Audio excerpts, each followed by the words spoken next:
esteemed guests, excellencies, dear colleagues, dear participants, my name is Sami Kanan, Mayor of the City of Geneva and President of the Global Cities Hub, an organization that seeks to better connect local and regional governments to multilateral processes in Geneva. The Global Refugee Forum constitutes one of these very important multilateral processes, and I'm pleased that it puts a limelight on both the local and regional governments in addressing refugee issues, as well on the urban level.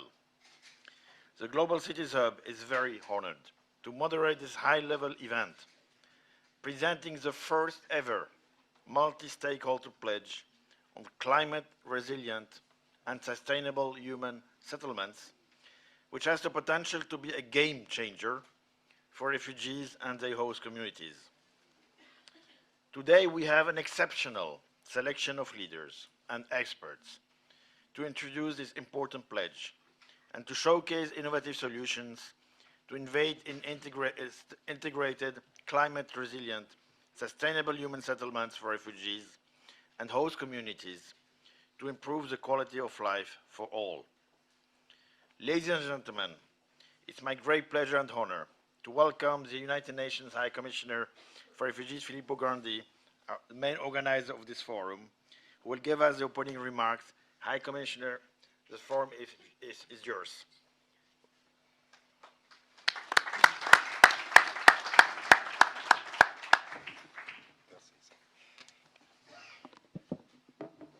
Thank you very much, Sami. Thank you for this introduction.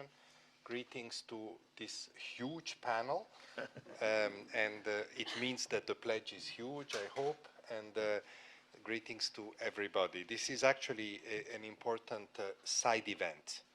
I wouldn't say it's not side at all. It's central, but it's an important event. You know, as I said yesterday at the only other event in which I participated, which was on another topic, I decided to, I don't have time to go to side events because I'm chairing the plenary, but this one I was keen to at least open it because I think it's such an important issue that you are discussing and that you're pledging about. We are now, of course, reaching almost the end of the Global Refugee Forum. We have heard over the last 2 days, almost 2.5 days now, important pledges being made by so many different participants. And I think what you are doing here, what the pledge that you are working on here is particularly important among these many pledges for a few reasons. First of all, you have an emphasis on climate, if I understand correctly, and I think this is crucial. I mean, many of us in this forum, including myself, were at the COP28 meeting in Dubai just a few days ago, and what some of us, humanitarians, development organizations and others, the point that we made at the COP28, a point that I have to say was not ignored, although I don't think it is central enough yet, but was not ignored, was that the climate emergency that we must all recognize exists has a very devastating effect on people, that we know, on all of us, but on people in fragile situations, this effect is particularly detrimental. So I always say the climate emergency has a triple effect related to displacement. It actually displaces people, although it does it in many different ways. You know, you have rising sea levels, you have natural disasters, you have conflict linked with climate change. All these aspects or phenomena displace people in different manners. So we have to be a bit careful when we say, you know, there will be 1 billion displaced climate refugees. I don't use this big numbers or categorization because I think we need to be a bit more precise. But the fact remains that the climate emergency displaces people.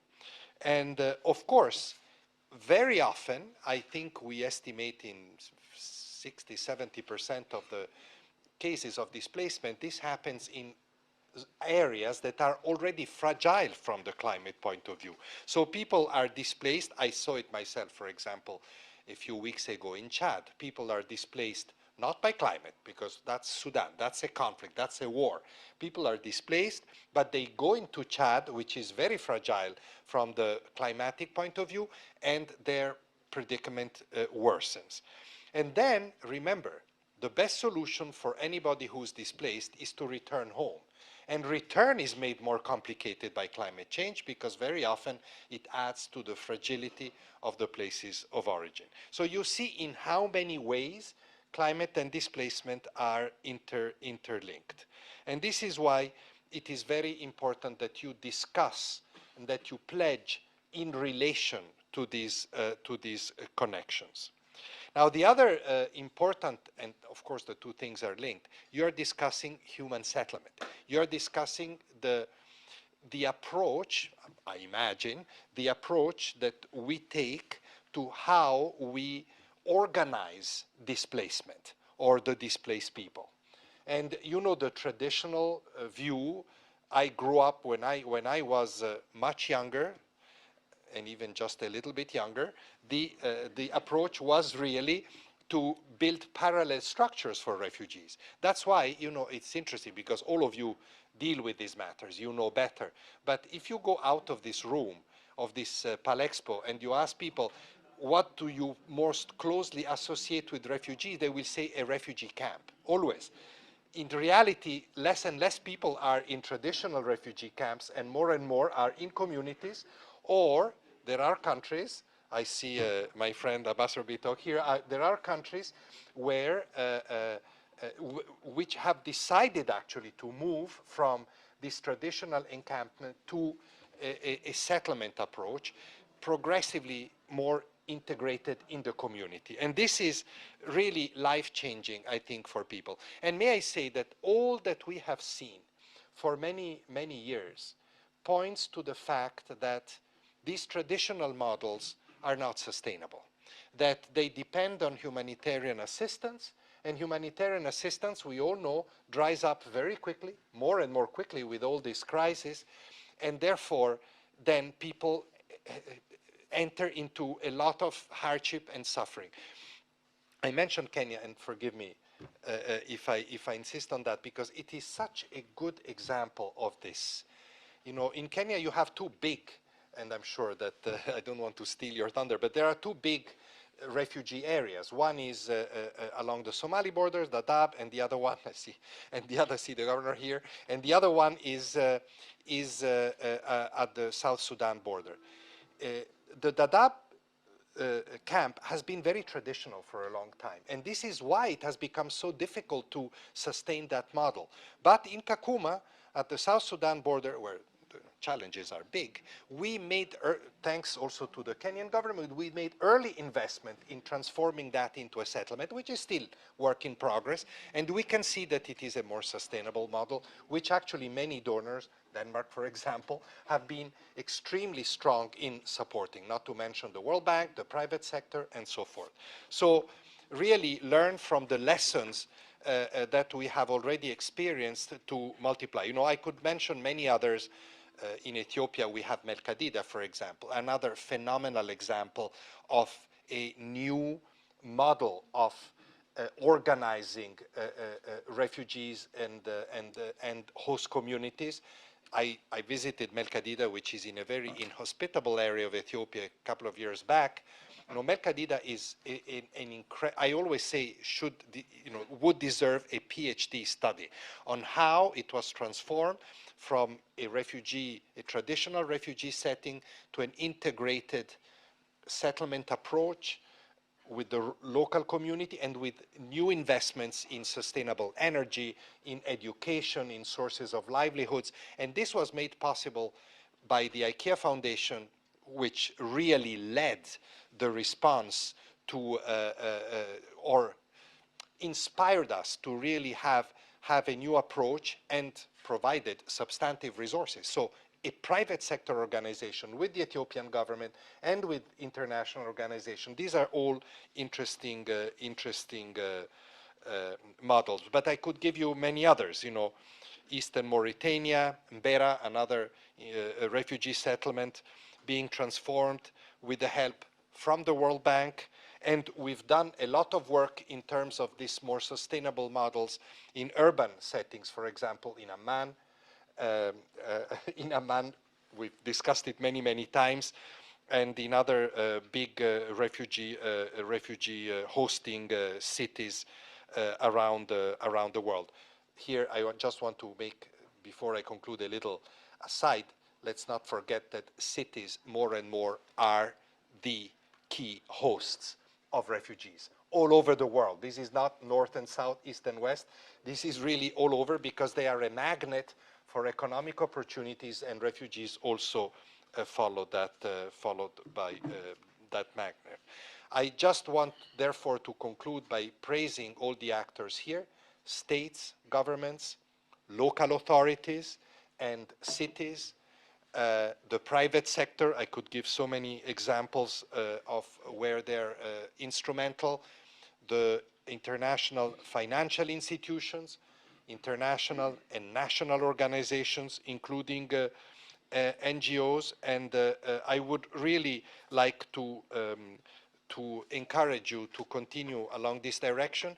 Your pledge will be important per se, but it will also be important as an example, an inspiration to everywhere in the world to encourage everybody to embrace new approaches, more sustainable approaches in dealing with refugees and the communities that host them. Thank you. Thank you very much.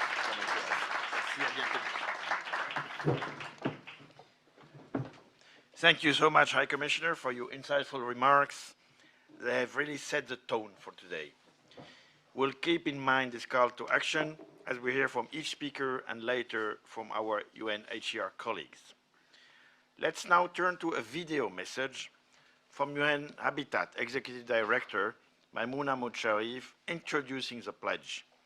As she unfortunately could not join us in person today, she is ably represented by the UN Habitat Director of the Regional Office for Africa, Umar Silla, who will provide the brief regional perspective. UN Habitat, it's important to mention, together with the government of Ethiopia, has sponsored this pledge with the tireless support of other stakeholders from a group of friends. You will find more information by scanning the QR code on the banner at the entrance of the hall. Let's move to the video message.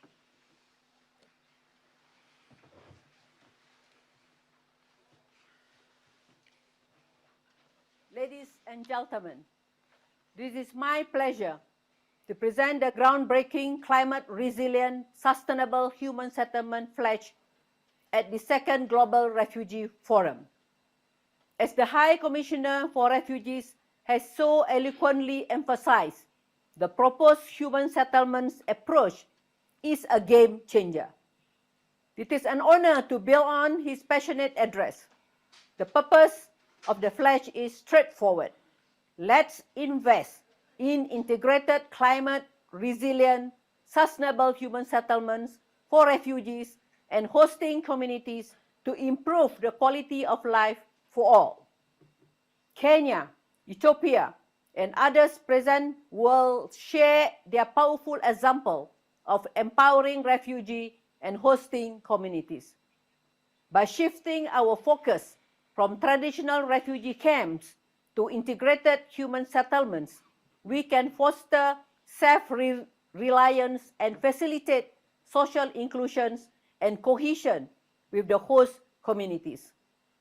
To achieve this change and integration, we need to ensure different things are in place. First of all, settlements need to be planned. This needs to be linked to the territory and its economic opportunities, so there is access to livelihoods and jobs. Then, we need to ensure there is access to land and housing options in the right locations with security of tenure guaranteed. Both refugees and host communities need access to basic services. And of course, we need to adapt to climate risk as more and more human settlements are prone to natural disasters like floods, cyclone, or droughts. These investments in human settlements needs to come from all of us. National governments are central to set the policies, and local governments are at the front line to make them work locally. However, both need investments from the international community and the private sector. And we all need to be committed to community-based organizations, including civil society organizations run by refugees. We are facing an escalating global refugees crisis. Addressing the flight of millions seeking refuge in urban areas can be scaled up through the human settlements approach. Refugees and host communities seek the same thing, opportunities for a dignified life. The proposed pledge is a game changer. Let's make sure the human settlements approach is a common practice. It is never too late to pledge your support. UN Habitat stands ready to do its part to collaborate with UNHCR and others in the room to support national and local governments. I look forward to a better future for all, with no one and no place left behind. Thank you. Thank you very much. And now, Umar Sila, to complement the message. Thank you, Your Worship. Normally, after the elder has spoken, we shouldn't talk, as you know, those were under, but he's so passionate, a very important topic that we could not resist, bringing some element of supplement on this conversation. First of all, I think we have seen, as you mentioned, it kind of breakthrough, during this global refugee forum now, where people are talking about the necessity of harnessing the value of human settlement in the search for a durable solution when it comes to host community, refugees, and displacement population. But also, as mentioned by Commissioner Felipe, the interlinkages between displacement and urbanization is quite strong. It's not only about Africa, but all over the world. And one example I want to give is the example of Nigeria, Maiduguri, for example, is a city which was 500,000 people 5 years back, but today is 5 million people because of displacement of population, which is bringing us with this question on how best we can handle this issue. And I think that's another element of consensus we have seen this week on the need of looking for sustainable and durable solution and linking humanitarian development and getting out of this way, of temporary and long-term camp system of transformation, as mentioned by Felipe. For us of UN Habitat, it's very important to look at this perspective of sustainability by seeing what are the potential that human settlement are offering. And on that, just few elements that have been mentioned by our executive director. One of it is integrated territorial planning system. She talked about investment. I think when it comes to refugees, host country, a durable solution, one opportunity we have is working with different stakeholders, but also looking at the term and the structure that we want to establish when it comes to establishing, this settlement in a durable solution. And on that, I think it's important to look at the land question. Housing and property is important, and we just discussed it during this site event. Second point, the role of local government. As mentioned, I think yesterday we have long-term discussion on the role of local government when it comes to providing services, but at the same time in terms of social cohesion, but also bringing together when it comes to this dynamic of discussion, and that way as well the governance element is fundamental. We shouldn't forget it. Building strong institutions, promoting discussion and inclusion of all categories, youth and women, host communities, refugees, and as I think is very important. Lastly, I think as mentioned by Commissioner, there's a lot happening now in Africa, of course. We have been working in Kenya on this refugee camp and municipalization of those refugee camps, jointly with governor here sitting, and also in In Ethiopia, there's quite progressive, engagement on this issue, which means that there's a momentum we need to harness to see how best way we can connect the dot and bring together to scale, all those good experiences, very important.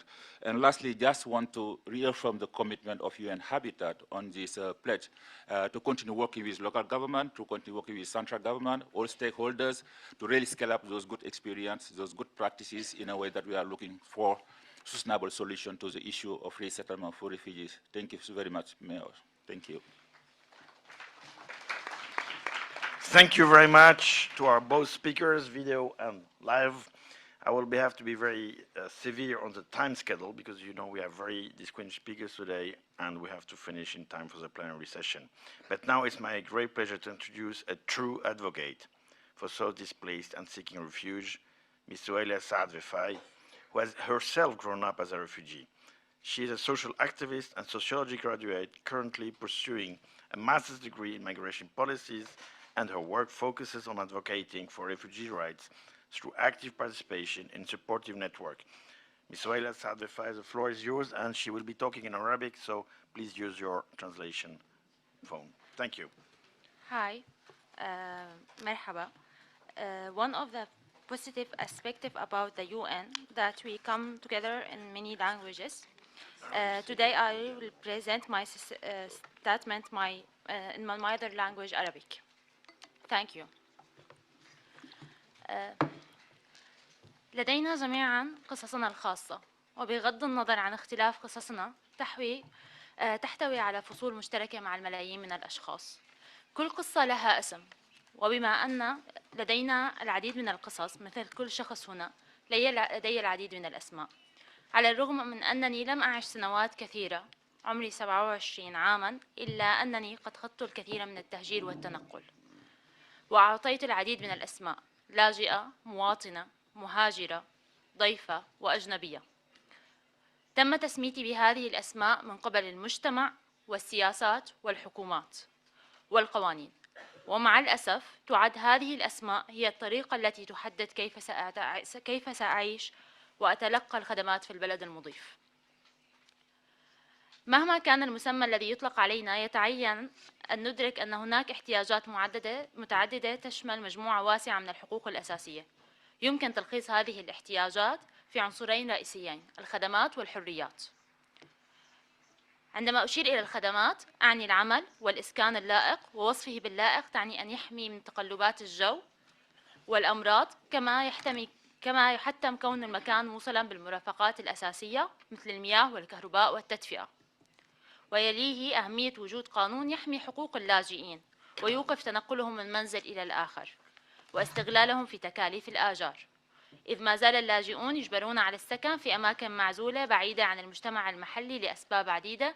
أغلب هذه الأسباب متعلقة بالتمييز وتقبل المجتمع المضيف لهم، في حين يجب أن يكون اللاجئون جزء من المجتمع بدلاً من العيش في العزلة. هذا ليس مجرد ضمان لحياة كريمة وآمنة فقط، بل أيضاً للمساهمة في شعورهم بالاستقرار ورؤية مستقبل مليء بالأمل. اللاجئون هم جزء من المجتمع المضيف، ولا ينبغي تصنيفهم بناء على كلمة لاجئ، كما يجب أن لا يشعروا بالتهديد بسبب كونهم أطفال ولدوا لآباء اضطروا للفرار من بلادهم. كلمة لاجئ أو مهما يكون الاسم الذي يطلق علينا أصبحت كلمة تحد وصول هذا الإنسان للخدمات، فهي أحد المسميات التي لا يجب أن تكون متوفرة بالإنسان كي يعيش حياة كريمة. أما بالنسبة للحريات، أتحدث عن نوع مختلف من الاستقرار والرفاهية. يجب أن يحق لكل لاجئ السفر بحرية، وأن يكون له حرية التعبير والعيش في المكان الذي يختاره. عندما يسمح للاجئين بالاندماج مع السكان المحليين، وعندما يشعرون بعدم وجود فارق في المسائل الحياتية الأساسية، ويتمتعون بحرية الفكر والمعتقدات والممارسات الدينية، كما يمكنهم التعبير عن آرائهم، لا يجب أن يخشوا التحدث بلغتهم أو الحفاظ على هويتهم. اللاجئ ليس مجرد فرد يبحث عن معيشة، بل إنه شخص لديه مهارات ومواهب يمكن أن تسهم في تحسين الاقتصاد والمجتمع. يجب أن تسمع أصواتهم، ويجب عليهم المشاركة في القرارات المتعلقة بوجودهم في البلد المضيف. اللاجئ ليس مجرد ضيف عابر في البلد المضيف، بل جزء لا يتجزأ من المجتمع. لا ينبغي أن يكون عدد اللاجئين الكبير سبب لاستبعادهم، بل ينبغي أن يكون حافزاً لتضمين أصواتهم في الحوارات والقرارات. على الرغم من سياسات الأمم المتحدة لحماية حقوق اللاجئين وضمان حياة كريمة، فإن الانتهاكات تستمر على نطاق واسع في جميع أنحاء العالم. يعيش العديد من اللاجئين في مستوطنات لا تلبي الحد الأدنى من المعايير الحياة الطبيعية، يواجهون التمييز والترحيل والاستغلال. يجب أن يسمع اللاجئون، يجب أن يكونوا قادرين على تمثيل أنفسهم ونقل هذه الانتهاكات بدون خوف من وجودهم وحياتهم. اسمي سهيلة، يعني بالعربية أن تكون الأمور سهلة متيسرة ودروب الحياة مفتوحة. أما اسمي الثاني لاجئة، فيعني عمليا اليوم مواجهة تحديات كبيرة. ما زلت أكافح مع الملايين حول العالم كي أجمع بين الاسمين، وأتطلع إليكم لدعمي في تسهيل هذه المهمة الهامة. شكرا.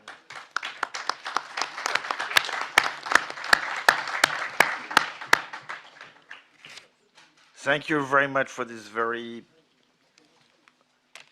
moving testimony of the field on practical life, what it means to try to change the world. Thank you, Ms. Waila Saad Vefai, for sharing such profound insights with us and for being the voice of refugees at this session. I'm now delighted to introduce Ambassador Professor to Julius Bitok, who is the Principal Secretary, Ministry of Interior and National Administration, State Department for Immigration and Citizen Services in the Office of the President of Kenya. He has overall responsibility for administration, coordination, and management of refugee affairs in Kenya. It is thanks to states like Kenya, who think forward about refugee management and inclusion in hosting communities, that we have this pledge on human settlements. The government of Kenya has been a pioneer in promoting sustainable and climate-resilient human settlement approaches.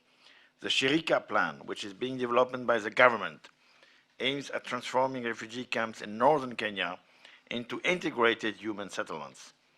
The plan seeks to support the socio-economic inclusion of more than 500,000 refugees and host communities in Garissa, Turkana, and urban areas. Ambassador, the floor is yours.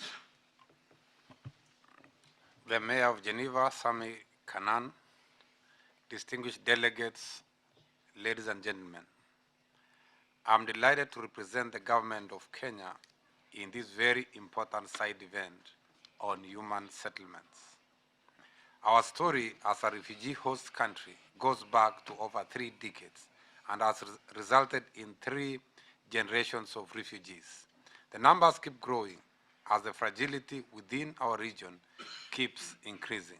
Over the past 3 days, we have discussed pertinent issues regarding refugee and asylum seekers protection, shared best practices, and structured strategies that will guide refugee solutions, well-being, and empowerment. Today, we would like to share our refugee transformative agenda called Shirika Plan for refugees and host communities, which was our pledge number 1 at the Global Refugee Forum. The need for this strategy was brought about by the protracted refugee situation and the continuous influxes, a situation that was first seen as a temporary issue and has led to a total population of over 700,000 refugees. The traditional camps are no longer habitable, and non-push effects of conflict has been exacerbated by adverse effects of climate change.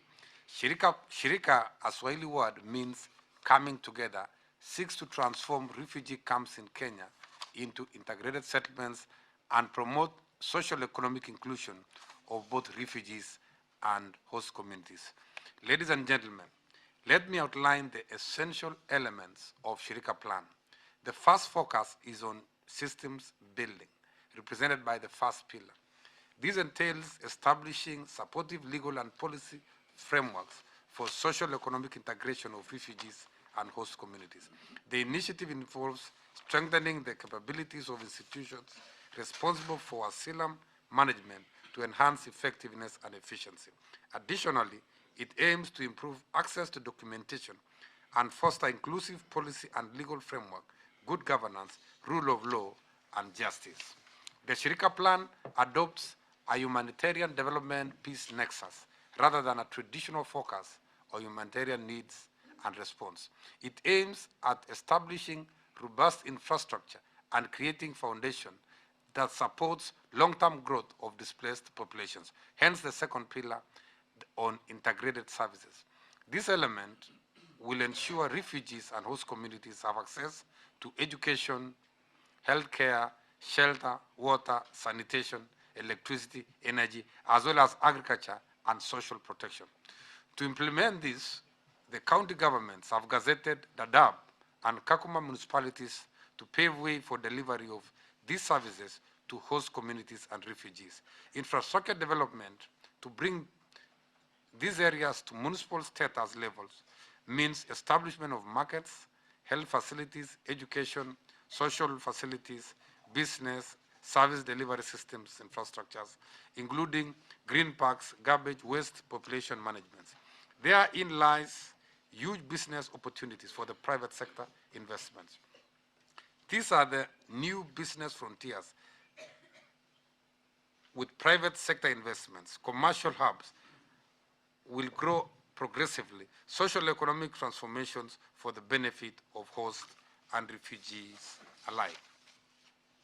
Kenya, or rather refugees, are individuals with unique talents, skills, competencies, and have potential to contribute meaningfully to the economy, to the economies of host communities. Shirika Plan presents an opportunity to harness the potential refugees come with. Hence, the third pillar, the skills development. We are keen to build on human capital, market-based livelihoods, technical training, and access to financial services. Ladies and gentlemen, the world is facing ravaging effects of climate change, and so are we. One impact by the refugee population in refugee hosting areas has been deforestation, soil degradation, poor waste management, over extraction of water resources, just to mention a few. Our fourth pillar has been embedded through the resolutions made recently at the Africa Climate Summit 2023 and recently concluded COP28 in Dubai. We plan to intensify our efforts in combating the adverse effects of climate change by ensuring sustainable natural resource management, resilient agriculture, environmental management, and disaster risk management. The fifth pillar of Shirika Plan envisions the economic empowerment. Rather than confining refugees to margins of the society, we want to create opportunities for them to actively participate in the local economy.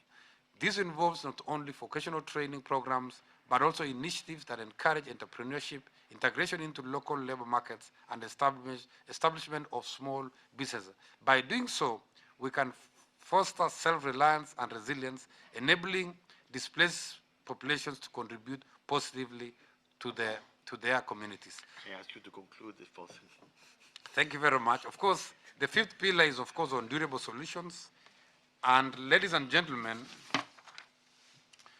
we believe that through social economic inclusion, we can begin to break the cycle of dependency and empower displaced individuals to be self-resilient, reliant, and able to build their own lives once again.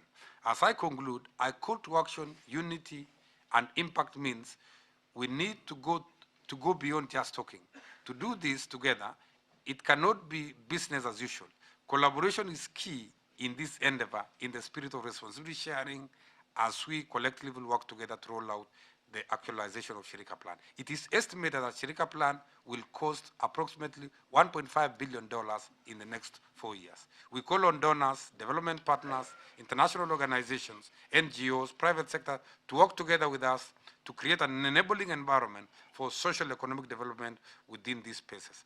By fostering partnership and sharing resources, we can amplify the impact of our efforts and ensure a more comprehensive, sustainable approach. Thank you for your attention and, more importantly, for your commitment to making a positive difference in the lives of those in need. Thank you for listening to me. Thank you very much, Ambassador.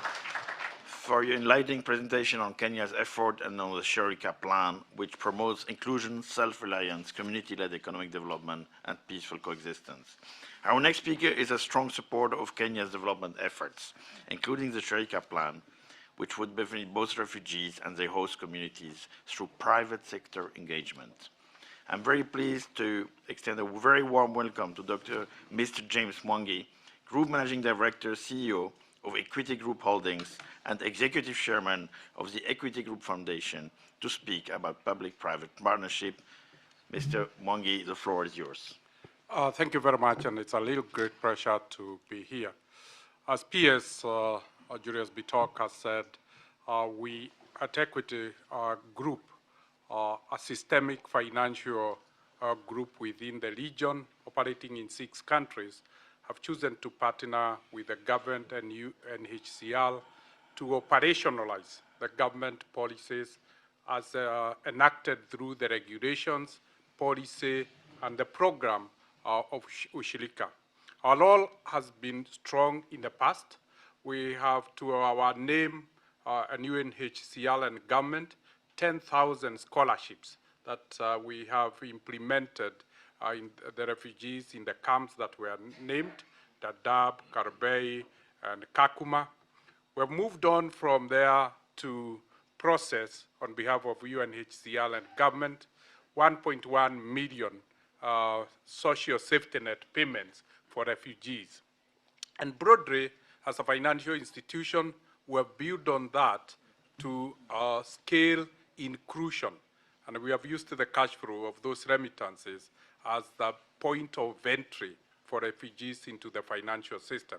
And I want to thank the Kenya government for enacting the law that allows refugees to have bank accounts. And this is part of the operationalization. Beyond opening accounts, we have embarked on training all the refugees on financial literacy and entrepreneurship. And I'm glad to announce we have obtained a credit sharing guarantee of $6 million that will enable us to start processing loans for refugees so that we can operationalize the Ushirika plan of settlement of refugees in Kenya. This program has been extended in the region to South Sudan, to Uganda, to Rwanda, and to DRC. And that eventually captures 6 countries. We have gone along as Equity Bank to propose to UNHCR whether the program of social payments could include a portion of health. And as a pilot, we have set an Equity Medical Center at Kakuma, and we have been impressed by the response of refugees taking health and wellness intervention from the program.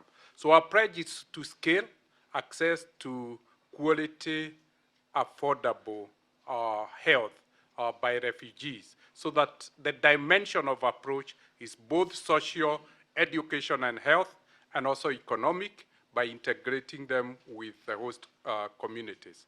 This initiative has won Equity the Oslo Business for Peace Award for 2020 because of the scale of operations of Equity. And we pledge to seek more partners so that we bring them on the table to work together with UNHCR and the government of the countries that we operate in to integrate refugees with host communities and help them to build their lives both socially and economically. Thank you. Thank you very much, Dr. Mwangi, about the public-private partnership and the importance of private partners as crucial stakeholder. This whole journey that Kenya is engaged on towards climate resilient and sustainable human settlements for refugees and host communities is of great inspiration, but it requires collective investment to make it happen. It's therefore my pleasure to now welcome Mrs. Lotte Macron, or Macron, I'm sorry for the spelling. State Secretary, it works, State Secretary for Development from the Danish Ministry of Foreign Affairs, for a pledge announcement in support of the initiative of Kenya and some insights into Denmark's policies. Thank you. Thank you so much, Chair. Excellencies, ladies and gentlemen, and not least, dear Suhaila, thank you for pushing us to action here.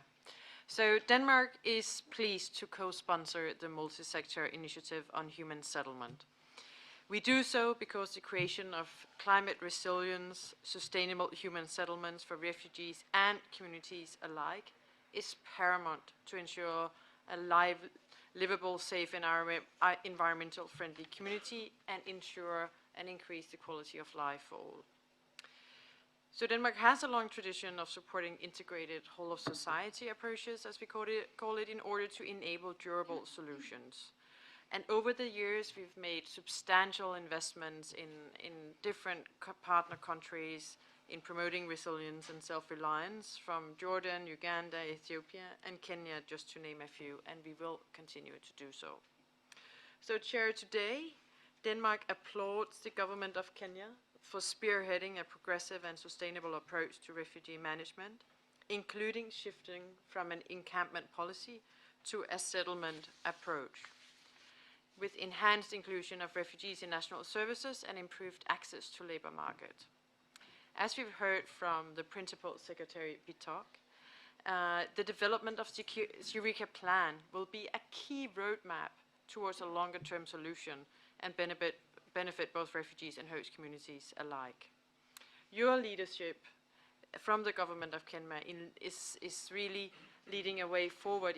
It's a game changer, as we've heard, and Denmark is ready to support the operationalization of the Eureka Plan. Thus, Denmark has formed an alliance with three private philanthropic foundations, namely the Grundfos Foundation, who are also here today, the Novo Nordisk Foundation, and the Lego Foundation. By forming an alliance, we are utilizing the comparative advantages within both the public and the private sector. It's not only about finance, it's also about knowledge and expertise, it's about impact and efficiency, and it's also about scale. So with this alliance, we have jointly developed a new flagship program focusing on inclusion of refugees in national solutions in Kenya. The program aims to improve access to qualitative services, water, education, and health, thereby also strengthening self-reliance and climate-smart resilience among refugees and host community. Together, we commit nearly $70 million for the coming 3 years.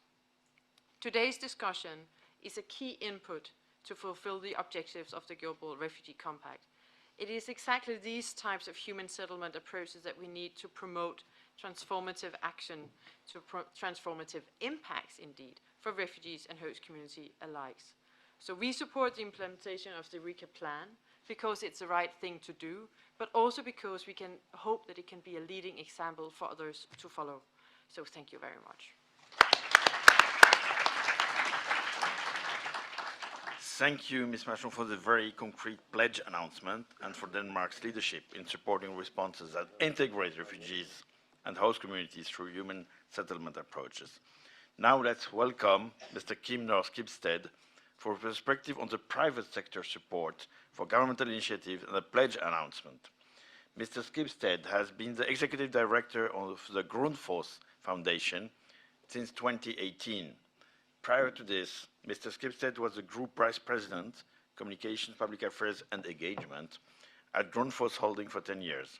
He's also actively engaged in the public debate on corporate social responsibility and corporate engagement. Mr. Skibsted, please go ahead to the lectern. Thank you so much. Ladies and gentlemen, thank you so much, Your Excellencies. Thank you for the fine presentation. Yes, I'm from Denmark. I'm from the private sector, and Denmark is a small country, but we have huge brands, and we have a very big heart as well. Representing the three foundations that Lotte just mentioned, you know all Lego, you also know Novo, and you hopefully also know Grundfos. Lego is very hard on and supporting within education, Novo within health, and Grundfos within water. And also thank you for coming together, because I'm delighted to address this crucial initiative that seeks to accelerate the achievement of the United Nations Sustainability Goals by 2030. The scope and the consequences of global crisis are becoming increasingly complex, necessitating enhanced collaboration between public and private actors in humanitarian aid. That's why I'm so thrilled and honored to be talking to you about this alliance between the Danish government, the Ministry of Foreign Affairs, the LEGO Foundation, the Novo Foundation, and the Grundfos Foundation. The alliance, we call ourselves the Kenya Refugee Alliance, embarks on its journey in Turkana, northern Kenya, where refugees and host communities will benefit from improved access to services such as water, education, and healthcare. This alliance will support various numbers of initiatives: wash and health, wash and education, and access to water in camps, rural and urban areas, in partnerships with the ministry. And this is in fact groundbreaking, that big foundations in Denmark come together, even though we talk together, but coming together and forming a concrete alliance to do something good and support a necessary development, especially in Kenya, for the people that are vulnerable but also sometimes forgotten. This groundbreaking Kenya Refugee Alliance represents a collaborative effort to address the pressing needs of refugees in the Turkana region. And through this initiative, we aim not only to meet immediate needs, but also to create sustainable solutions that empower communities and contribute to the broader objectives of the UN Sustainability Goals. It's a transformative and sustainable impact on refugee inclusion and a long-term and lasting solutions. This partnership underscores the commitment of public and private entities to work together in overcoming the challenges posed by a complex global crisis. By pooling resources, expertise, and innovative approaches, we believe that the Kenya Refugee Alliance will make a significant and lasting impact on the lives of those affected by displacement in northern Kenya. In conclusion, I express gratitude for the vision and commitment from the Danish Foreign Ministry, LEGO Foundation, Novo Foundation, but also the Kenyan government to embark on this journey together and coming together with the people that needs our help. And we have the competences, we have the will, and we have the expertise to assist and do this together. Coming together is also developing together. Thank you so much. Thank you. Thank you very much, Mr. Skipstead, for shedding light on this impactful work of the Grundfos Foundation and the other partners, and for your support towards more sustainable human settlements. While national governments set up the strategic vision and the frameworks to undertake such initiatives as the Sharika Plan, one should also acknowledge the crucial role played by local governments as first responders when people seek refuge in urban areas. Mayors are on the front lines, facilitating their access to basic services, to housing, to safe environments, while ensuring social cohesion with host communities. It's now my privilege to introduce a distinguished leader and colleague who has been instrumental in building partnerships to improve living conditions for all in his municipality. Dr. Youssef Al-Shawabi, Mayor of Amman in Jordan, assumed the post in August 2017, having previously served as deputy mayor. He has held various positions on many local committees, including the investment committee of the Greater Amman municipality. Welcome, Dr. Youssef Shawabi. The floor is yours. And in Arabic, so again, you may use your translation.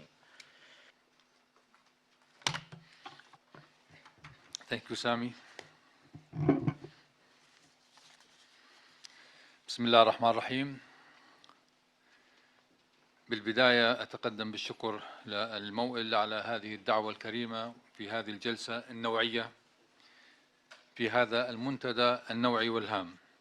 نحن في الأردن التي تستضيف ثاني أعلى نسبة من اللاجئين في العالم نسبة لعدد السكان، نفهم تماما محنة اللاجئين، وهي كارثة إنسانية حقيقية على أعلى مستوى.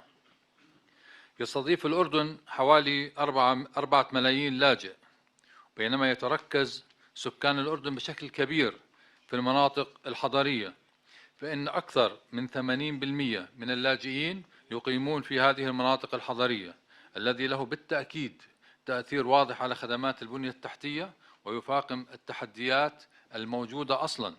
ومع ذلك فإن هناك نقص في التخطيط المتكامل على المستوى الإقليمي بوجود خطط هيكلية لا تغطي سوى عدد قليل من المحافظات.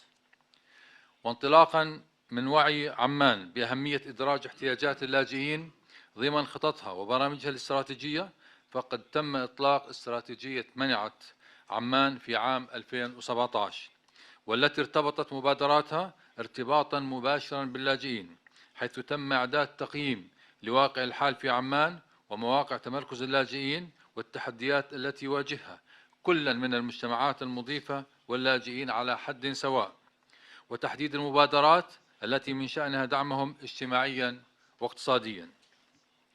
الشراكة التي تربط الأردن مع الدول والمنظمات المانحة التي كان لها دور في مساعدة المملكة ومؤسساتها على التعامل مع التحديات الاقتصادية والاجتماعية الناجمة عن تداعيات أزمة اللجوء والاستجابة لها، وهذا ما ساهم في تحويل الرؤية الخاصة بالأردن إلى نهج تنموي. ولكن مؤخرا لاحظنا مؤشرات التقصير، كما أشار جلالة الملك في خطابه أمس بأن مخصصات خطة الاستجابة للأزمة السورية لم يتم الالتزام بأكثر من 22% من المخصصات لها من المجتمع الدولي، وهذا رقم متواضع جدا ويشكل تحدي كبير للاقتصاد الأردني ولموازنة الحكومة الأردنية وأيضا مؤسسات المجتمع المحلي والإدارات المحلية. كما وجه جلالة الملك رسالة واضحة ونحن نؤكد عليها دائما بأن على المجتمع الدولي أن لا يدير ظهره للأردن والدول المستضيفة للاجئين. في عمان هناك عدة مشاريع نوعية بشراكات مع هيئات دولية ووكالات الأمم المتحدة مثل UNDP، UNHCR، وبتمويل من EBRD والGIZ. كما ونفخر بالشراكة مع برنامج الأمم المتحدة للمستوطنات البشرية UNHabitat في مشاريع مختلفة مرتبطة بالتغير المناخي وتعزيز الأمن الغذائي، ومشروع تعزيز الاستقرار الاجتماعي وزيادة مناعة المجتمعات الأكثر تأثرا من الأردنيين واللاجئين السوريين لمواجهة الفيضانات المفاجئة، ودراسة مخاطر المناخ والمساهمة بصياغة أول نظام للتخطيط الحضري في الأردن، بالإضافة إلى برنامج التخطيط الحضري والبنية التحتية في سياقات الهجرة UPIMC. يدعم برنامج التخطيط الحضري والبنية التحتية في سياقات الهجرة والممول من أمانة الدولة السويسرية للشؤون الاقتصادية، يدعم أمانة عمان في التصدي لهذه التحديات، خاصة في توفير البنية التحتية والخدمات في المناطق الحضرية المستضيفة للاجئين والمتأثرة باللجوء، من خلال تحسين الوصول إلى الخدمات والفرص الاجتماعية والاقتصادية للمهاجرين واللاجئين في المناطق الحضرية المستضيفة، وكذلك السكان المحليين الأكثر تأثرا، بنهج استراتيجي طويل الأجل لربط الأحياء المتضررة من الهجرة واللجوء بالخدمات العامة، وذلك من خلال استثمارات البنية التحتية القابلة للتمويل. كما يتضمن نطاق العمل أيضا مساهمات كبيرة في أهداف التنمية المستدامة من خلال دعم المدن والأحياء المختارة لتصبح شاملة آمنة منعة ومستدامة من خلال استثمارات التنمية طويلة الأجل. وسيحقق البرنامج ذلك من خلال المكونات الأربعة المترابطة أدناه: أولا التحليلات المكانية والتنميط الحضري، تطوير رؤية استراتيجية وبناء البدائل التخطيطية، تحديد أولويات استثمارات البنية التحتية وربطها بالتمويل، تبادل المعرفة وبناء القدرات. تتماشى هذه المشاريع مع الخطة الاستراتيجية لأمانة عمان الكبرى للفترة 2022-2026، حيث تعمل على موائمة مشاريعها وبرامجها مع الأجندة الوطنية والتي ترتبط مع أهداف التنمية المستدامة العالمية والأجندة الحضرية الجديدة 2030. وعليه نأمل الممولين والجهات المانحة بدعم تنفيذ هذه المشاريع على أرض الواقع لربط الاستجابة الإنسانية قصيرة الأجل بالتنمية طويلة الأجل. وفي الختام نتطلع لمزيد من الشراكة والدعم الموجه للمدن والحكومات المحلية لتعزيز صمود وقدرة المدن والحلول الابتكارية، ونتمنى أن يتم إيلاء مزيد من الاهتمام والدعم من قبل المجتمع الدولي والمانحين للمدن المستضيفة واللاجئين. ويكرر شكري لموئل الأمم المتحدة على الشراكة الاستراتيجية ولأمانة الدولة السويسرية للشؤون الاقتصادية. وأترككم الآن مع فيديو قصير يختصر برنامج التخطيط الحضري والبنية التحتية في سياقات الهجرة. شكرا لكم. Thank you.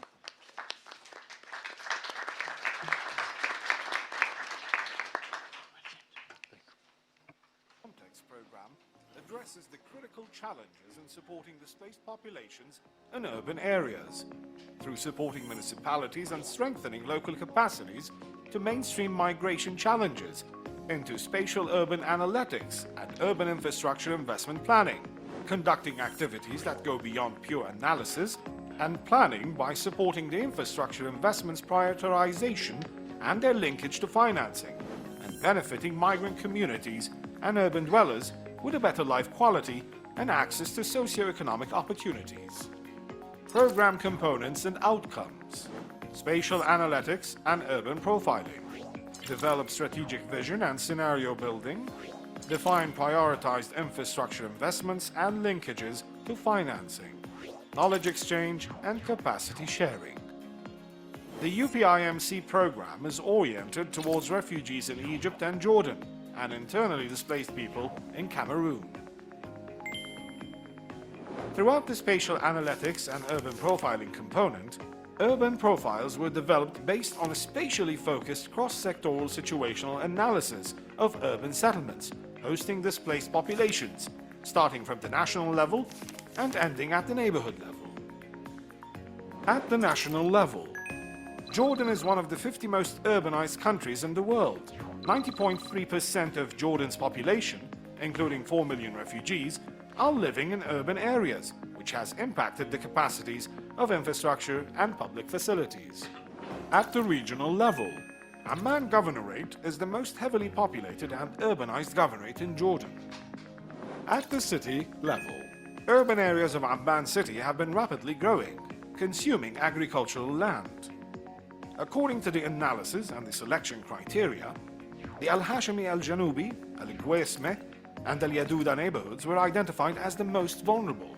Through a participatory process, Al-Hashimi Al-Janubi was selected as the pilot neighborhood for the upcoming component. برنامج الأمم المتحدة مشكورين عملوا معنا ورشة عمل، سولفنا عن التحديات وعلى الفرص وحددناها على الخارطة. أهم التحديات في الهاشم الجنوبي هو كثافة السكان، برضو ما في عندنا جسر مشاة، نقطع على الصيد الثاني حتى نقدر ناخذ مواصلات على الاتجاه الثاني. درج غير آمن للمشاة، والكهرباء خطيرة لأنها قريبة على البيوت. بنعاني من عدم وجود محلات تجارية، فبنضطر نروح على منطقة ثانية نتسوق منها.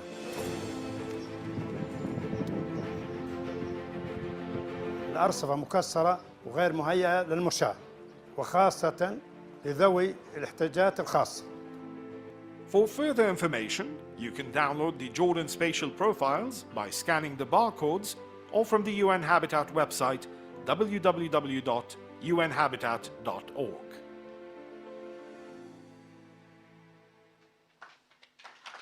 Thank you. A special thank you to you, Mayor Ashawabe, for sharing with us how Amman deals with the critical challenge of accommodating and supporting displaced population and their host communities in urban areas. This is really a flagship initiative. Now we'll turn to another country, to Ethiopia.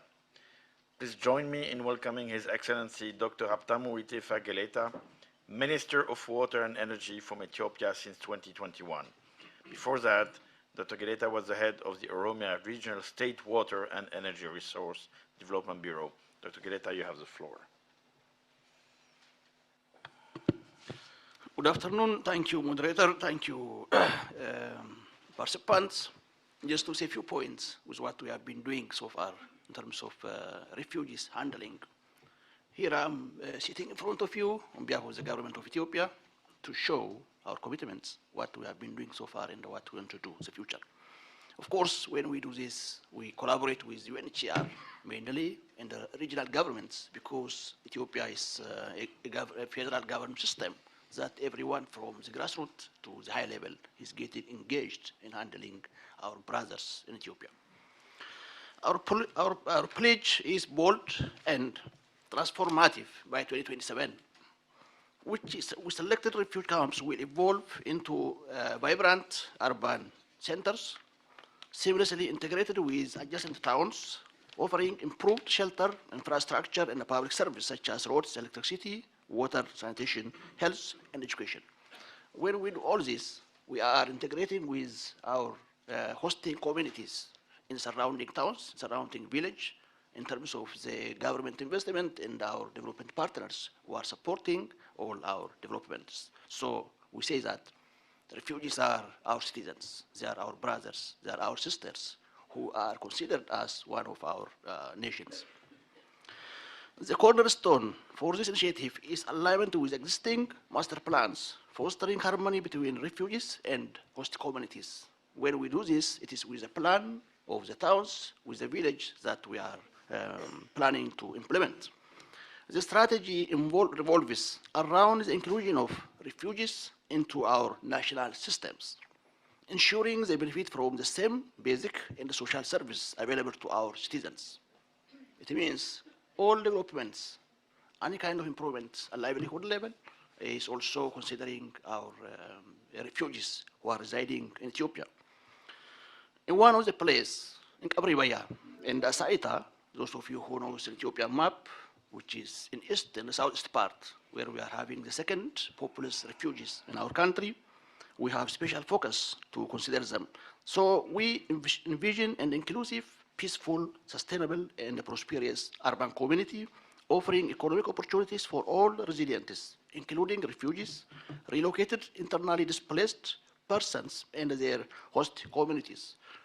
Locally also we do have displaced people, even Ethiopians also in that vicinity, so the refugees who are coming from neighboring country and from local as well are getting benefited from what we are doing.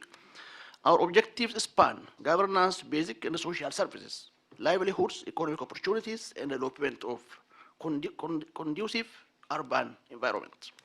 We recognize the inefficiencies and the disparities in the current encampment system. The urbanization initiative seeks to eliminate this challenge, fostering social cohesion and a peaceful coexistence. By enabling access to economic markets, we empower both refugees and the host towards self-reliance and prosperity. As we see from our topic, which was saying, sustainable integrated human settlement toward refugee inclusion and resilience. This to mean people have to be resilient, they have to exist, they have to survive, they have to endure all difficulties that they face in that area. So our current statistics, with over 18,000 refugees and 197,827 host communities in Kabribaya, that is one camp, and more than 26,000 refugees and 76,000 host communities in Asaita, the second camp, underline the urgency and the magnitude of this commitment. While progress has been made, challenge persists, such as parallel education, health, water and hygiene systems, and over-reliance on limited humanitarian funding. The drafted inclusion master plans and ongoing projects in education, water, environment, livelihoods, and energy are steps in the right directions. Our policy, environment aligns with global goals, from Sustainable Development Goals, the SDGs, to the Global Compact for Refugees. The 2019 Refugee Proclamation and the Rights to Work directive, coupled with our out-of-camp policy and the legal integration initiatives, provide a solid foundation. When we are saying all this, we do have legal framework that is making us, enabling us to work with refugees. It's not upon the interest of people, but legally is supported. The journey ahead involves comprehensive actions, engagement with stakeholders, impact assessments, roadmaps, and strategic plans. We are committed to accountability, learning, and continuous improvement through robust monitoring and evaluation framework. In conclusion, we extend our hands for humanity, inviting collaboration and support in this transformative endeavor. Together, let's turn refugee camps into beacons of hope, where inclusion, sustainability, and prosperity illuminate the path towards a better future for all. Thank you, and may our collective efforts pave the way for brighter and a more inclusive world. Ethiopia Hands for Humanity. Thank you so much.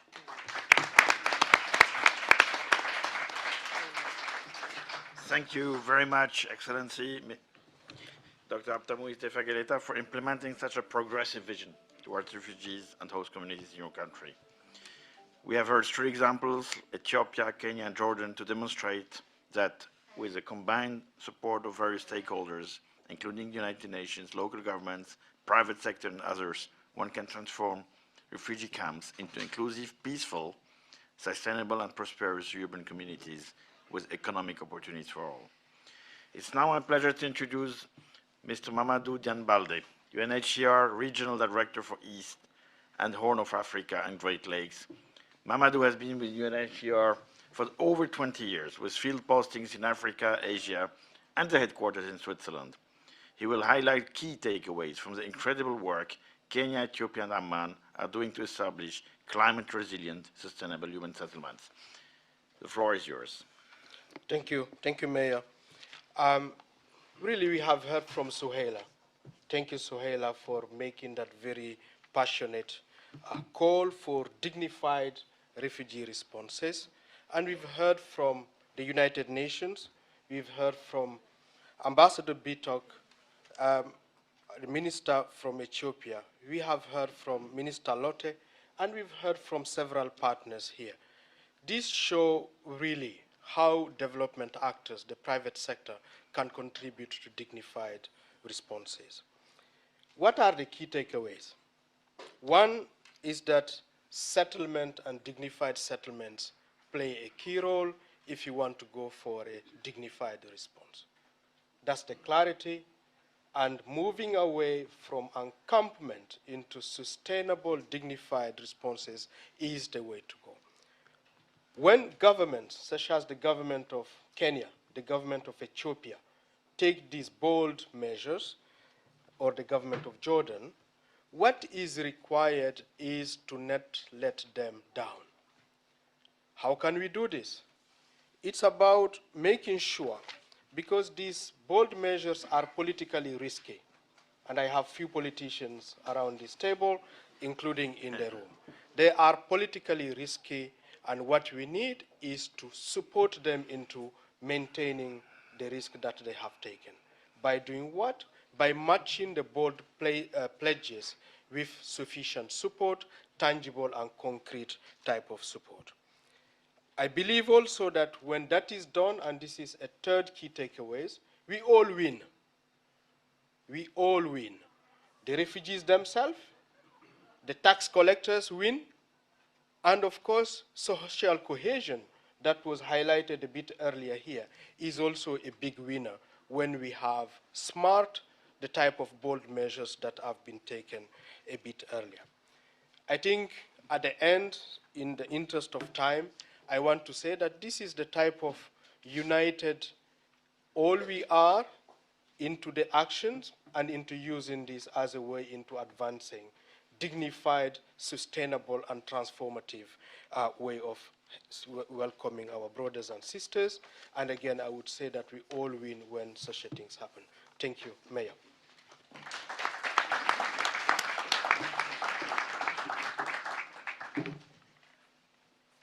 Thank you very much for your intervention. It was an excellent, including in terms of timing, since we are running late. But still, now we are moving to the contribution from the floor and the range of very important contribution from national context and international organization. And you will speak from the lectern here when your name is called. You have 2 minutes each, please. I'm very pleased to host as the first speaker from the floor, Ambassador Patricia Danzi, who is Director of the Swiss Development Cooperation Agency in the Department for Foreign Affairs of Switzerland. Thank you. Thank you, Mayor. Distinguished panel, friends in the room, thank you very much. I have a pledge from Geneva, so that will please you. Oh, yes. And it's a pledge that involves many of you that are here in the room. It's the Geneva Technical Hub. Why? the Geneva Technical Hub. We have heard from Soleil and others that dignified housing is important. Often when you flee, you have to flee and stay in an unsafe area around a big city. Floods, climate, and other things are harassing you. And there, very innovative solutions are being called. That's why UNHCR and Switzerland have launched the Geneva Technical Hub. This hub brings together Swiss academia and expert practitioners to tackle the technical side of it.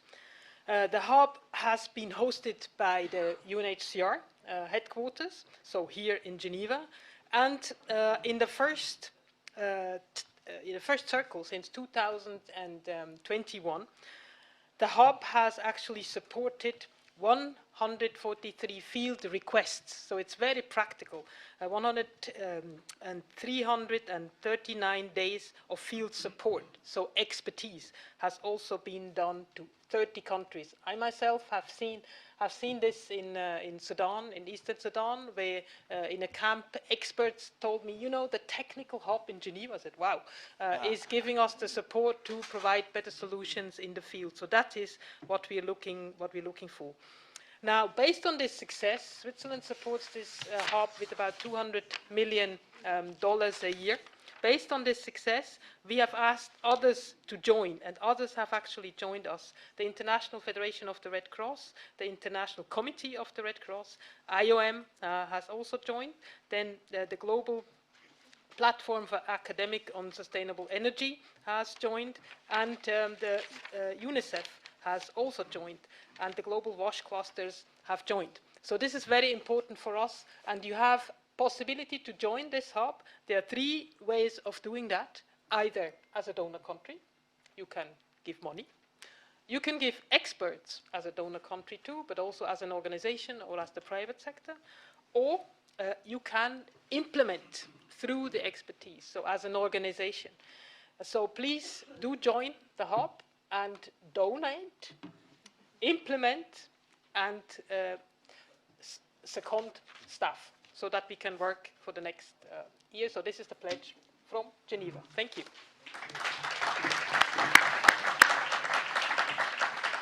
Thank you very much, Ambassador Dancy, for this very concrete and effective pledge. I have the pleasure now to give the floor to Ms. Jennifer Smith of the UNHCR team lead at the Office of Multilateral and External Coordination, Bureau of Population, Refugees and Migration at the U.S. Department of State. Good afternoon, distinguished panel and guests. Experience has shown us that from the onset of emergencies, we need to think about how the global humanitarian community can work with all stakeholders towards providing safe, sustainable, and dignified settlements that give individuals access to support and also the ability to lead meaningful lives. Integrated approaches avoid the creation of parallel population-specific services and structures while fostering a sense of self-respect and social belonging between refugees and their communities. The United States is committed to supporting innovative solutions to help transition longstanding refugee camps to sustainable integrated settlements wherever it makes sense. It's essential that we include all sectors of society, traditional humanitarian and development partners, global and local private sector actors, refugee entrepreneurs, civil society, and host governments and communities. When coupled with market-driven approaches that benefit both displaced people and host communities, and policies that allow refugees to work legally, to access financial services, and participate in the local economy, we can maximize the benefits of this approach. The U.S. has been working closely with the government of Kenya, for example, to see how we can best support their work towards integration under the Sharika Plan. The integration approach exceeds what can be done with humanitarian assistance alone, leading to better and more sustainable solutions for refugee populations and host communities. As we learn from these initiatives, we look forward to new partnerships to scale these efforts in other places. Thank you.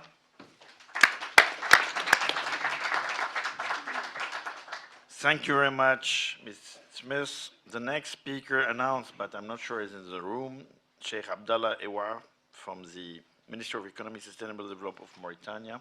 Oh, he's present. Welcome, Sheikh Abdaliwa. The floor is yours. Salam alaikum. Merci, Monsieur le Président. Avec plaisir. Donc, je me réjouis de prendre la parole dans le cadre de cet atelier de cet important événement sur les installations humaines en Mauritanie.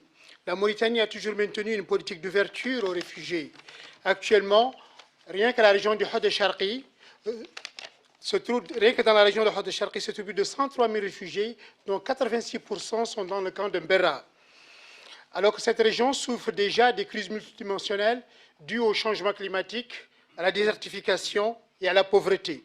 Pour relever ces défis, le gouvernement mauritanien a mis en place un programme spécial pour le développement de cette région.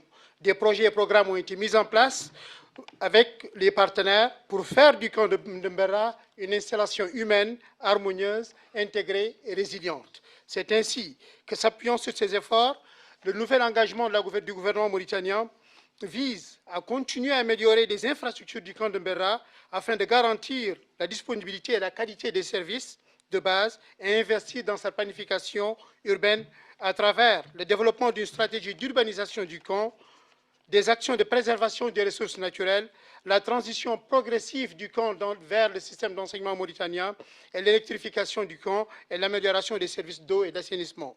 Pour devenir une réalité, ces actions ont besoin d'un soutien accru de la communauté internationale, surtout dans ce contexte actuel où la Mauritanie se prépare à une situation d'urgence avec l'arrivée de plus de 50 000 réfugiés maliens dans le camp face à cause du retrait de la MINUSMA du Mali et de l'intensification du conflit dans ce pays.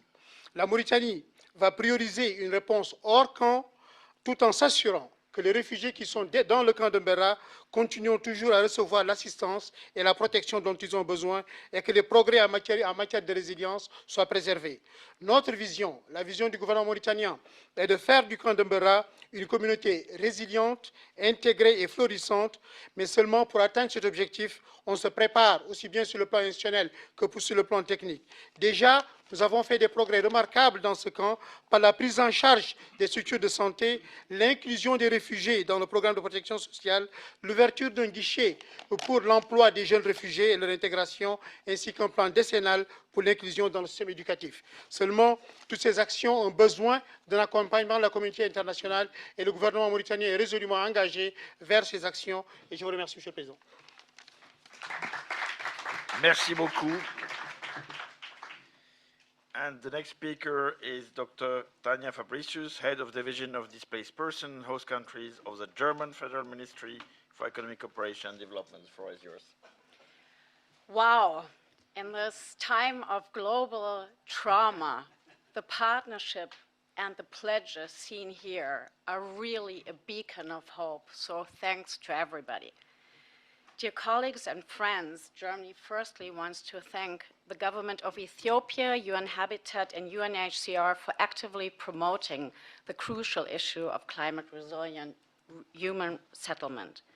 Germany's crisis instrument, the Special Initiative Displaced Persons and Host Countries, has been working with partners on improved access to basic services for displaced persons since 2014, which I actually think is pretty frustrating.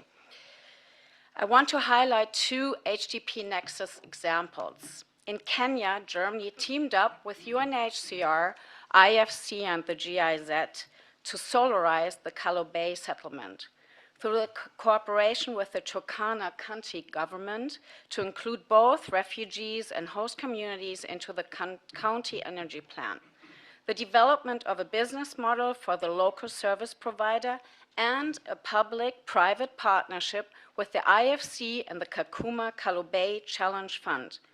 The impact being around 10,000 people benefiting through direct electricity connections as part of a solar mini-grid while strengthening the local economy in a settlement of 48,000 refugees. By the way, Filippo Grandi has called upon everybody who does not understand the HDP Nexus and how it can be implemented to visit that project, because after 30 minutes you understand how you implement it. In Ethiopia, as part of a regional WASH program in Eastern Africa implemented by UNICEF and UNHCR, we are working to replace water trucking with a sustainable water infrastructure for refugee camps and host communities. This includes strengthening the capacities of local water utilities to reduce dependencies on humanitarian aid. Water costs could be reduced from $10 to below $1. In continuation of this work, I'm delighted to announce that Germany pledges to further provide support to water and energy infrastructure in displacement settings, especially supporting the gradual transition from humanitarian services to national services and climate resilience. Germany is matching pledges by Ethiopia and Kenya. Honorable Minister Gilletta, we plan to continue to support the Ethiopian commitment to transform refugee camps into urban settlements via the RWASH approach and pledge to examine an expansion and extension to other locations in the country. Honorable Ambassador Professor Bitok, Germany is committed to foster the implementation of the Sharika Plan in Kenya and to continue its support to promote employability and entrepreneurship in refugee and host communities with a special focus on young people and women. Thank you very much. Thank you very much. Our next speaker would be from Mozambique. I'm not sure the person is present. Oh, yes. Mr. Cremildo Sendela de Abreu, Director General of the National Institute for Refugee Support of Mozambique. And the intervention will be, I guess, in Portuguese or in English. I will try in English. Oh, it's okay, as you feel. As you feel, welcome. Thank you, Chair. Ladies and gentlemen. In Mozambique, there is one refugee settlement which was established in 2001. We used to call it Refugee Camp of Maratane, but nowadays it is often referred to as refugee settlement because it resembles an ordinary village with houses, roads, and social infrastructure such as hospitals, schools, water systems, and others. And it is mixed in with the local communities, just like the High Commissioner was explaining in his opening remarks. Nonetheless, every time this area is affected by cyclones, such as it happened in 2022 with Cyclone Gombe, and also early this year in February with the Cyclone Freddy, we have an emergency situation there. Houses and infrastructures are destroyed, lives are lost, and we have to rebuild. However, the reconstruction process should result in a more resilient and more sustainable settlements that should be more resistant and adapted to climate shocks. Unfortunately, in most of the times, it is not the case, mainly for low-income countries, such as Mozambique. In the near future, the government of Mozambique aims to improve the socio-economic conditions and infrastructure for these settlements, which includes better housing, roads, and bridges that are resistant to climate shocks, improved services for health, education, and others, and more opportunities for self-reliance activities for local communities and refugees. And this requires financial support.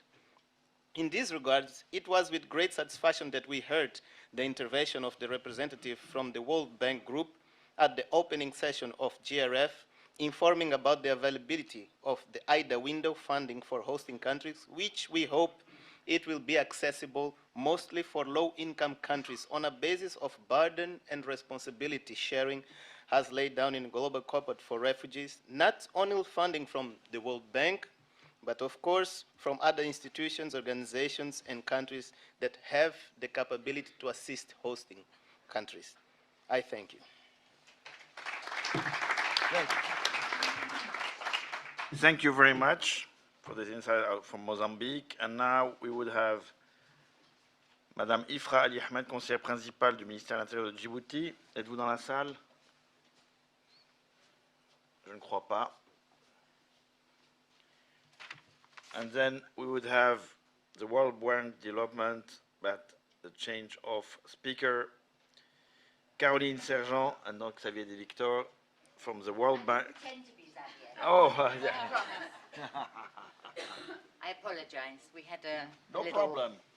He got caught up with something else. Yeah, Thank you so much. Welcome. So all protocols observed, and I'd like to thank the panel, all the previous speakers.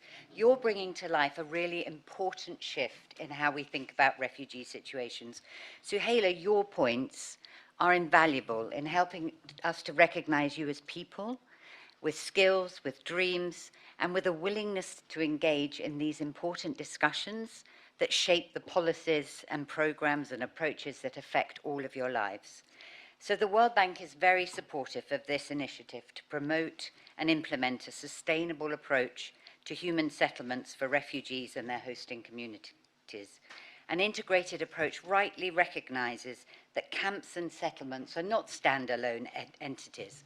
Recent data from the bank from Africa shows that a large number of them are often within 5 kilometers of villages and towns.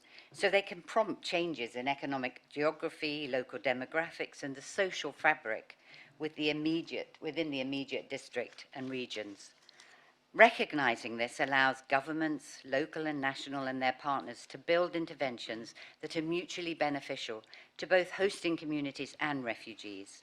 The Honourable Ethiopian Minister, I think, articulated this so eloquently. The bank group's Kakuma as a marketplace showed a vibrant local informal economy, which inspired a Kakuma Challenge Fund attracting investments to refugee hosting areas. And our colleagues from the public and private sector in Denmark also highlighted such opportunities. Quite apart from ensuring improved access to housing and basic services and economic opportunities, the improved integrated management of settlement can also address those critical climate and environmental issues. The degradation that we have seen can be avoided in the future. Thank you, Ambassador Bitok, for your comprehensive overview of the Sharika Plan. The bank is committed to supporting you with this effort, and we welcome the strong consultative processes being undertaken and the close engagement of counties and line ministries to improve the delivery of urban services and enhance urban planning for refugees and for host communities. We are also seeking to support the government of Ethiopia to shift to sustainable urban settlements, for example, in the Somali region, and we enjoyed the linked event on Melkadida. We look forward to continuing collaboration on this important initiative and agenda with all our partners.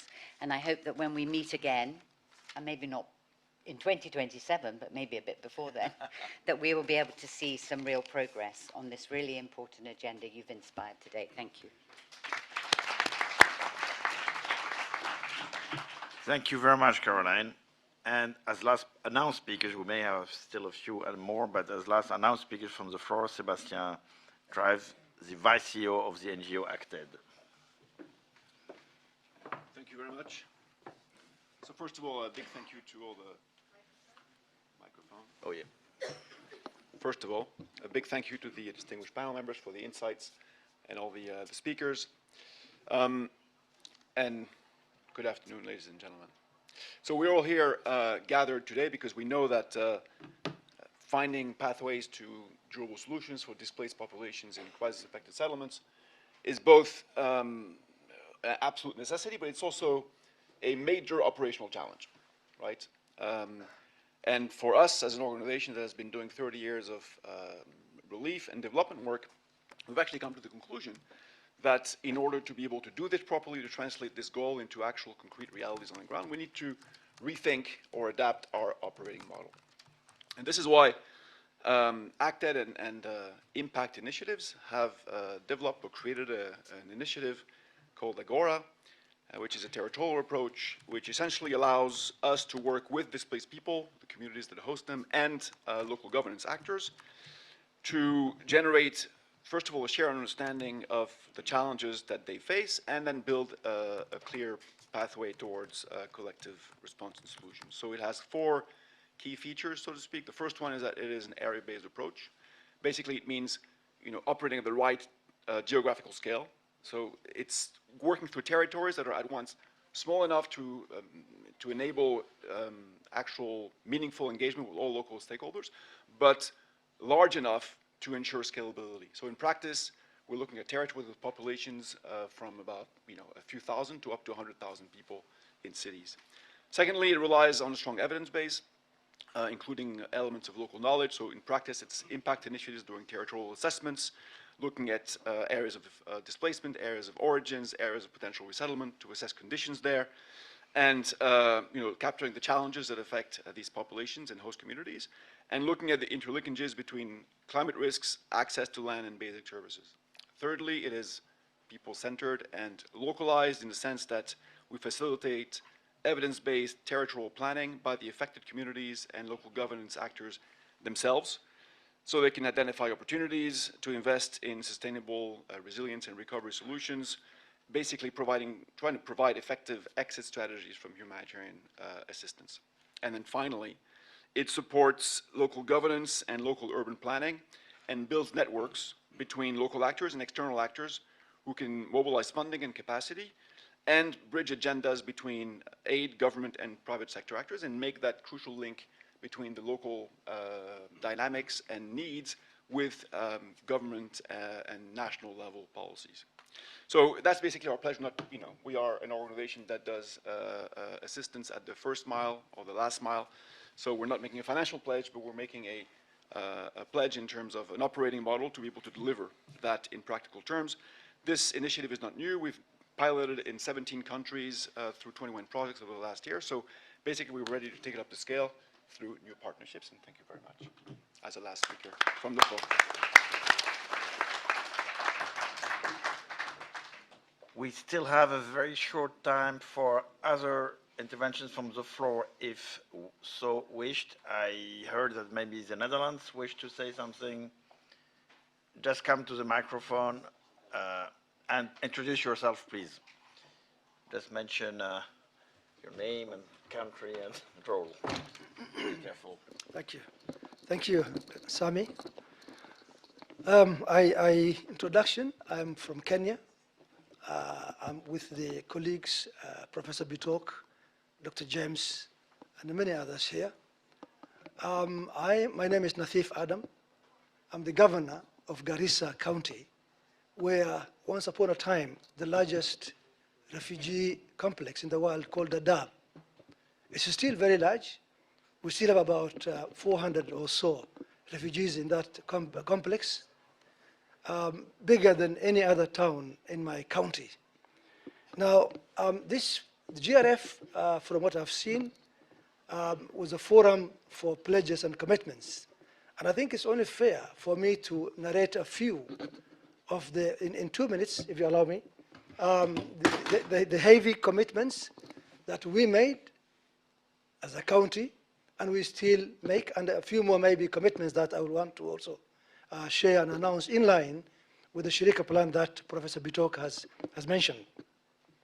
For 32 years, we have been having the refugees in my county, and you can imagine what that means for the host community. For 32 years, we have seen, for instance, our Miaga forests are being depleted, and therefore serious deforestation occurring as a result of the refugees requiring firewood for their cooking needs.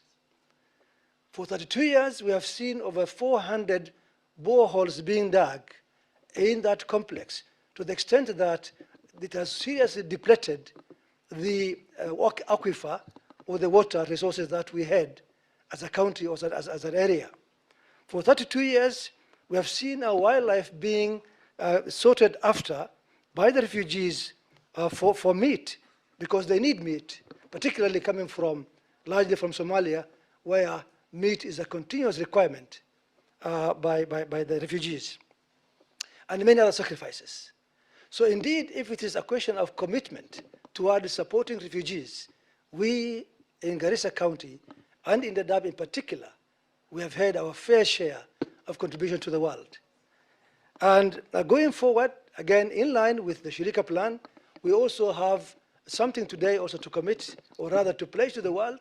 We have a local initiative known as GESIDEP, which means Garissa Integrated Social Economic Development Plan, which is a local plan which will work in conjunction with Shirika to ensure that also we do our bit locally to ensure that refugees also are fully integrated in line with the overall country plan. Finally, we also created recently and established a full-fledged municipality in the county which will serve both the host and the refugee communities on 50-50 basis. In fact, as I speak here right now, we have my municipality in Dadaab, which is doing urban services for them in the complex, i.e. Garbage collection, firefighting, construction of market stalls for them, and many other things inside the refugee complex. So that is our commitment and our pledge, new one, in addition to the many others that we have done for over 2 years. And therefore, my clarion call today, in line again with the many other calls I've had over the last few days, is for action. One of the actions I would really request for, is for immediately for the world to help us in getting an alternative fuel system for the refugees, because by continuously cutting our mega forests for firewood has clearly created serious deforestation and therefore serious, should I say, negative climatic conditions for the host community and for the region. So the sooner we can get some solution for an alternative fire or cooking system rather, we will really be very thankful to the global community. In Kenya we say asanteni sana, which means thank you very much for the opportunity. Thank you, Governor. Yeah, I would like to. Thank you. Thank you, sir. Thank you very much, Governor, for this very specific. Yeah, a last intervention from the floor, really quickly.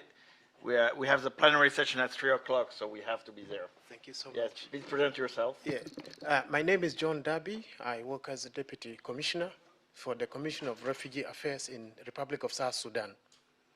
At least we want to draw your attention also to the case of South Sudan and Sudan. Together, we have developed a solution strategy, and the solution strategy focuses on peace building. And for us to address the root causes and challenges of creating displacement, we need to focus on peace building. We as South Sudanese have been refugees in many countries. We thank the countries that has hosted our people, but we need now to really work on durable solution which has been launched for Sudan and South Sudan to address the challenges of refugees. We receive over 2,000 people every day to our country. So we really want to plead to the international community to refocus, because the regional peace, if the peace comes into Sudan and South Sudan, it becomes a regional peace. That means Kenya is always stable, Ethiopia is stable, Uganda is stable, but South Sudan and Sudan now also is coming stable. Then all this issue of burden sharing, the responsibility sharing, we end it. And then the whole issue of dependency syndrome ends. So I really want to plead to all the international community to revisit the support. And this can be done through partnership, it can be done through a whole government approach or through a whole society approach and so on. So I really wanted to make this point so that at least also within the region, we don't look only one-sided, because even if you address one side, the other side is still with this displacement issue, then it's spill over. Then the whole region becomes unstable, then so many refugees. Right now in the IGAD region, we have 18 million people displaced.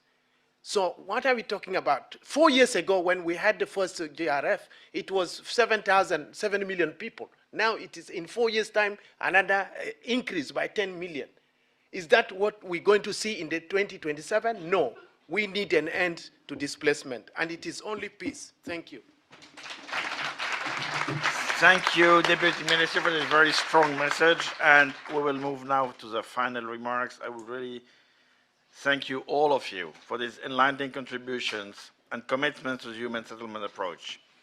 And I have the pleasure to give the floor to Sajad Malik, who is Director of the Division of Resilience and Solutions in UNHCR. And thank you very much for being here.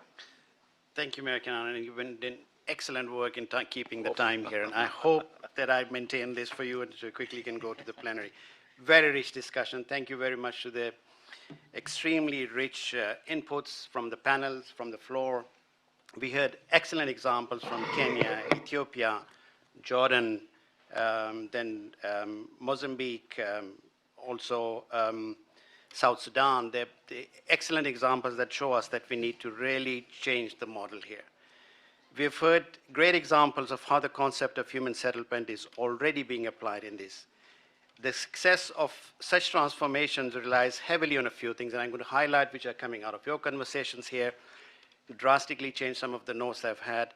First of all is to have a national policy, which has a legal framework, which allows civil documentation, work permits, opening up of bank accounts, justice, rule of law. That's very important. If that framework is there, then the other processes become relatively easier. So that's the first main point that we want to take away with us. The second one is more political will, and we've heard from the governor of the Garissa County, but there are also other members around here in the political community that it's important that we have that political will to be able to implement that, because it's both for hosts and for refugees, and it means integration, inclusion, which is important that we take that into account. Third, to have integrated services and not parallel services. We have seen it in the Dadaab camps. For 30 years, we have been running parallel services.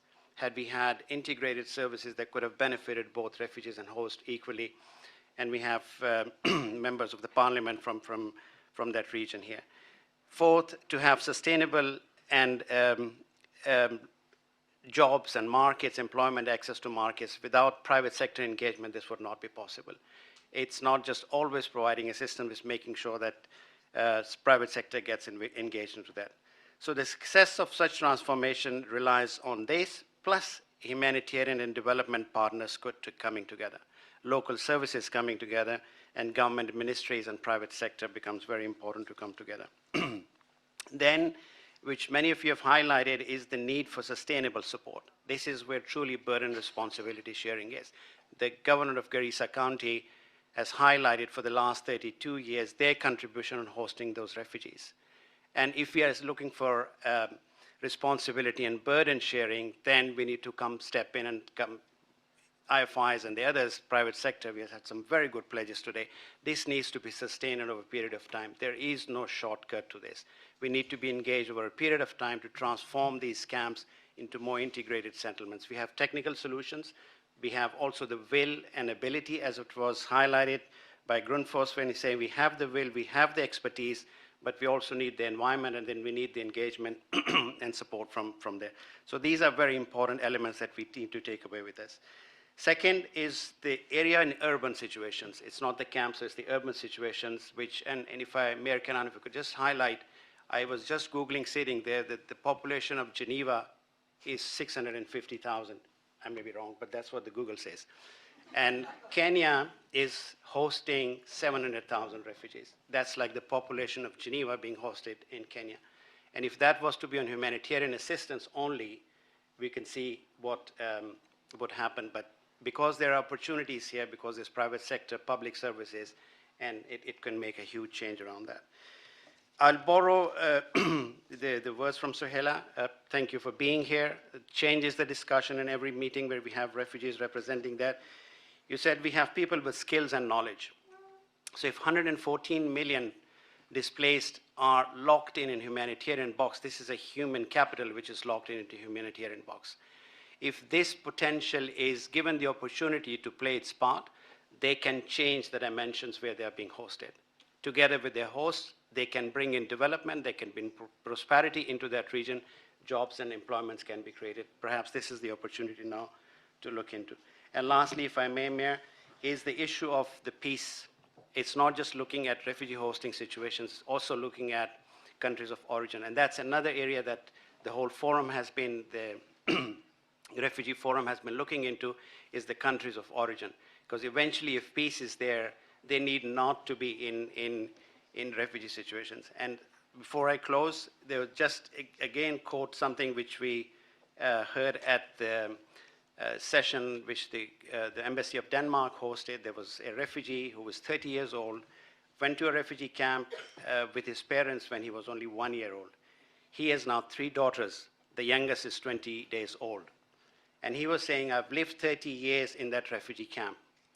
Do I want to see the same for my daughters? And he was urging us to not just talk about it, but do something about it, that the things can change and he can live a life. very good. We're taking a lot of encouragement from here. We're taking a lot of passion from here, but we also need, in addition to the courage and passion, the support that you've all have highlighted here, you've pledged here through the Geneva Technical Hub or the BMZ funding or the US support, Denmark support, private sector, all of your Grundfos and the others. We need to have this sustained support over the next 3 to 5 years. And thank you very much, Mayor Kanan. Wonderful facilitation and a very good session. Thank you very much. So the session is over and you just have time to go to the plenary. Thank you again to all of you. Thank We you, managed. Mr. Mayor.